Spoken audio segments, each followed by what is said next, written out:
Thank you, Chair, Professor Mohanty, colleagues here on the dais, and friends and colleagues in the audience. As is quite evident that we have lots of issues.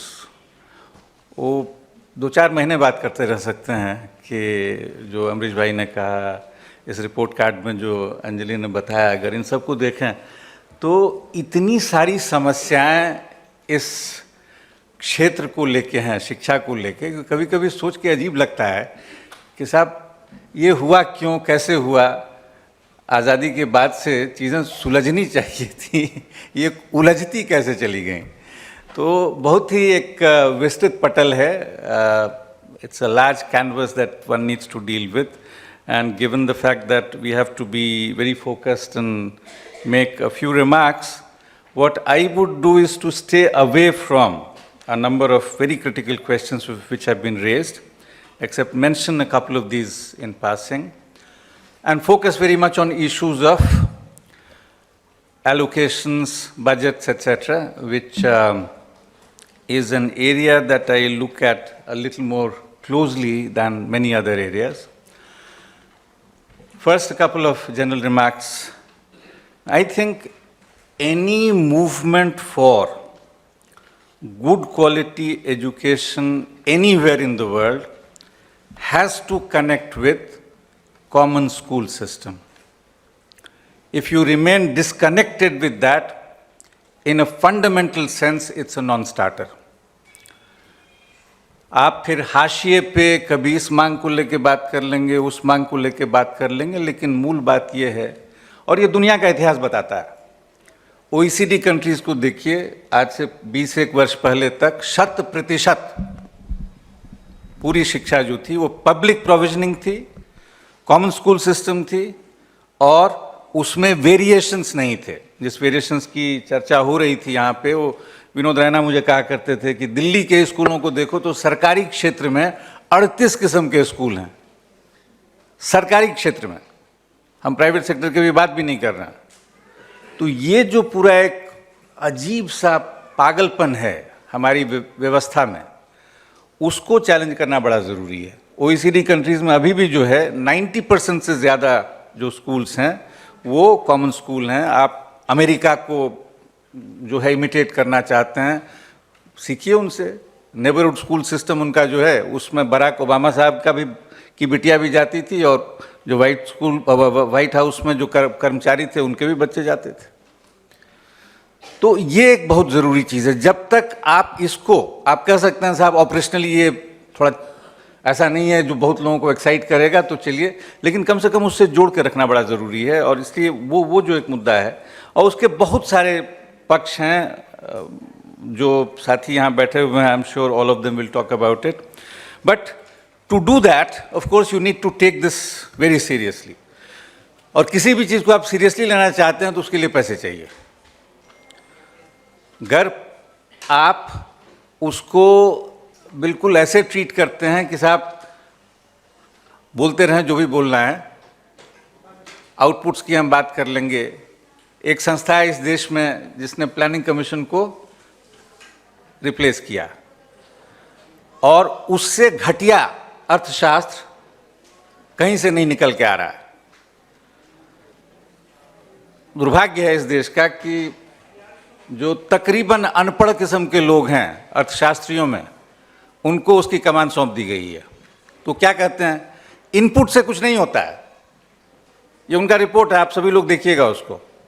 उस report में ये है कि साहब input से कुछ नहीं होता है, आउटपुट की तरफ ध्यान दीजिए।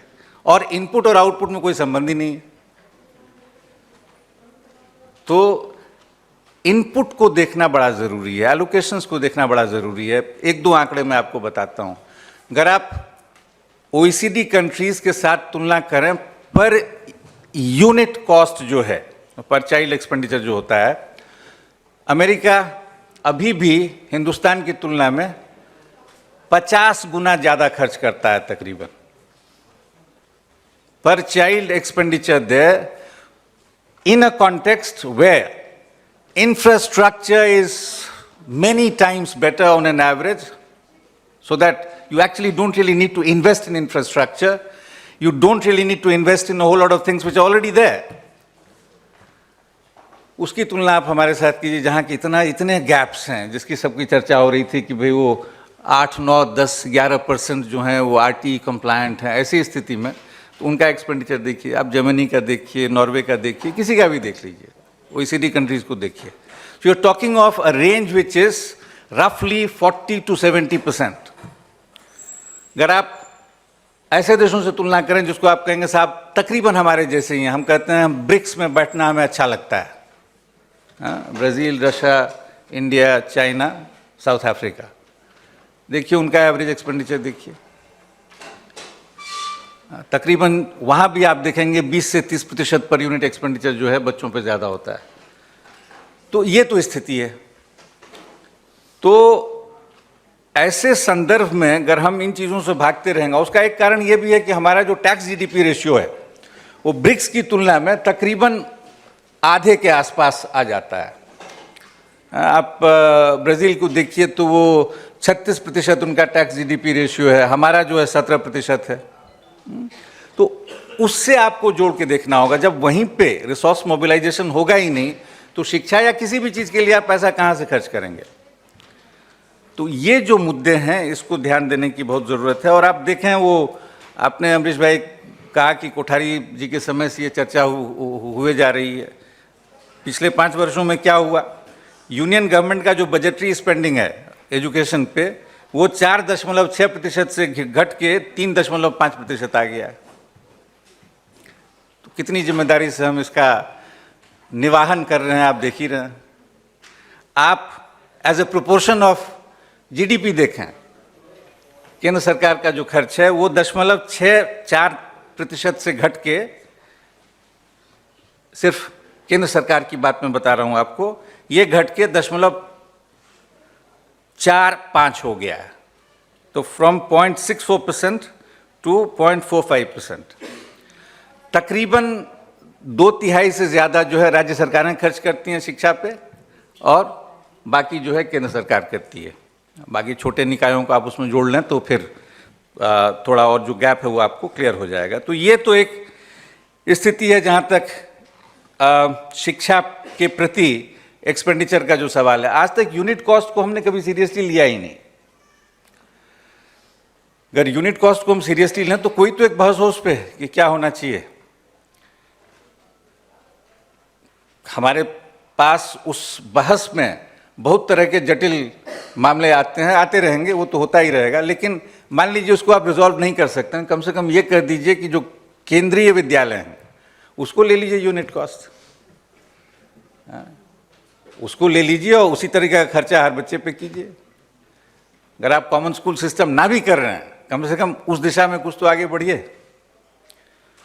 तो एक टोटल लैक ऑफ सीरियसनेस, और वो सीरियसनेस जो है वो और कैसे घटता चला गया है, वो एक महत्वपूर्ण मुद्दा है जिसको हमें ध्यान देने की ज़रूरत है। आप अगर देखिएगा कि पिछले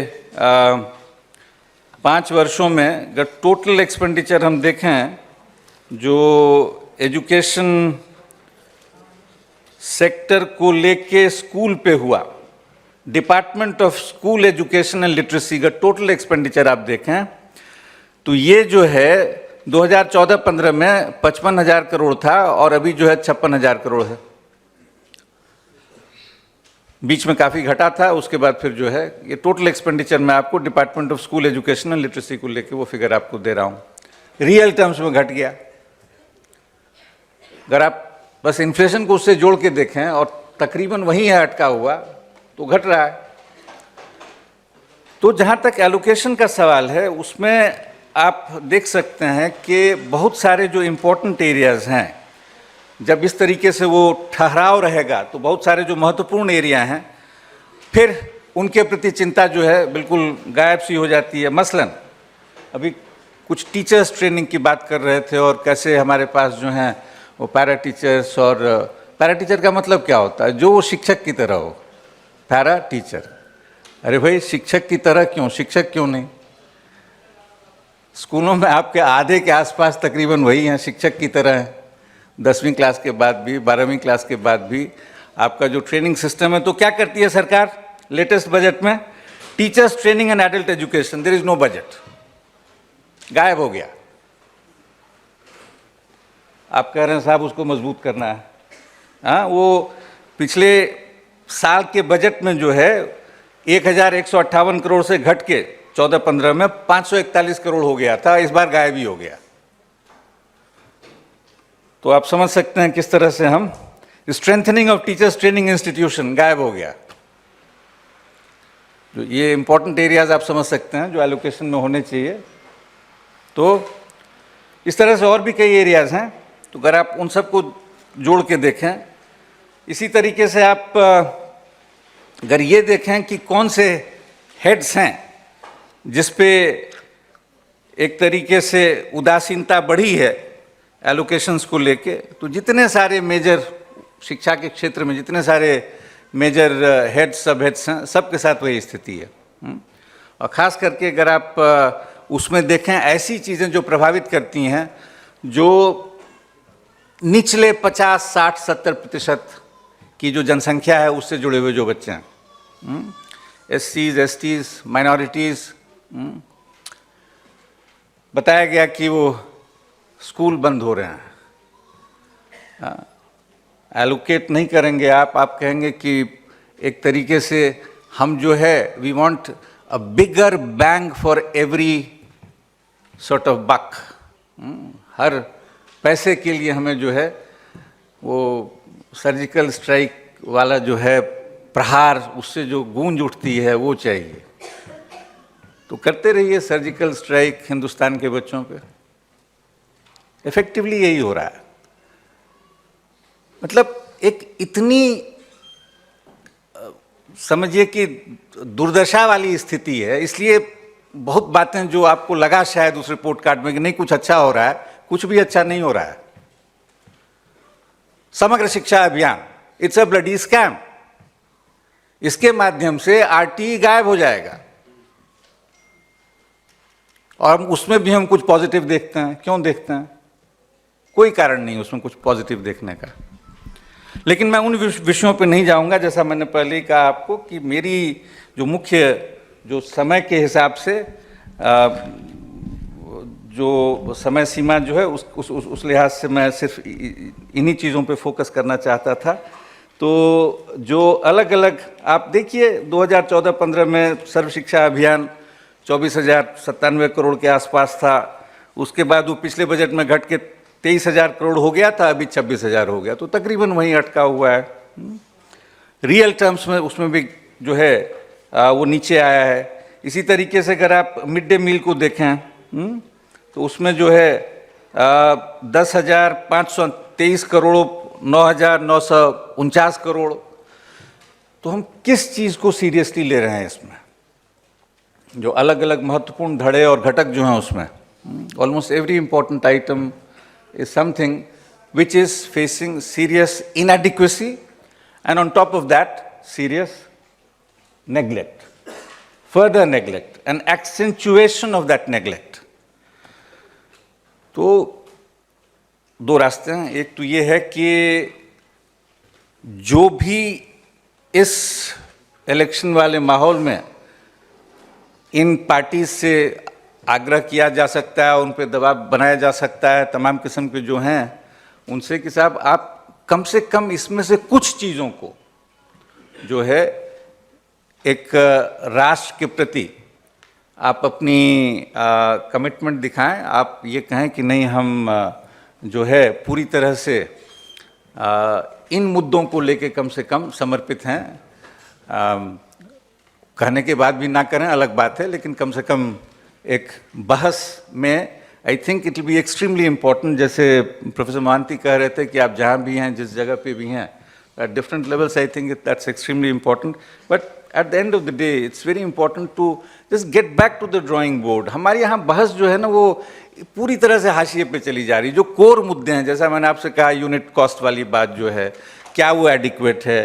अगर एडिक्वेट नहीं है तो हम क्या कर सकते हैं? कहाँ से रिसोर्सेज ला सकते हैं?